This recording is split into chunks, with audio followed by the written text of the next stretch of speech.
ఎక్కువ మంది అయిన దానికి, కాని దానికి, చిన్నదానికి, పెద్దదానికి ఊరక ఉలిక్కి పడుతుంటారు.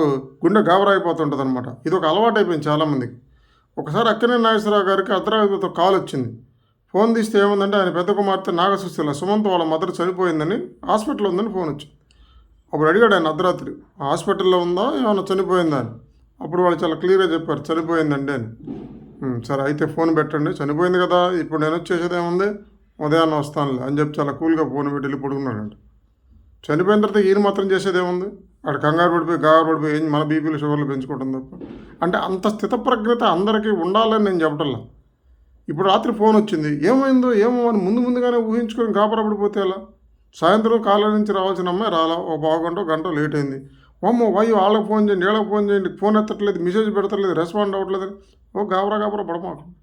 కొంచెం జ్వరం వచ్చింది. 102కి 103కి వెళ్ళింది. హాస్పిటల్‌లో 2 రోజులు చూపించాం తగ్గలేదు. అదో గాబరా, కంగారు. ఆ? ప్రతి చిన్న పనికి, పెద్ద పనికి ప్రయాణం ఉంది. అమ్మో! ట్రైన్ వెళ్ళిపోయిద్దేమో, ఆటో వాడు ఇంకా ముందుకెళ్తలే, ట్రాఫిక్ ఆగిపోయేటట్టుంది. ఇట్లా ఉలికి పడమాకండి. చిన్న విషయాలకు ఉలికి పడితే ఆరోగ్యానికి స్ట్రెస్ గురై హార్మోన్ ఇన్బ్యాలెన్స్ అనేకమైన రోగాలు వస్తాయి. అర్థమైందా? జరగాల్సినవి జరుగుతాయి.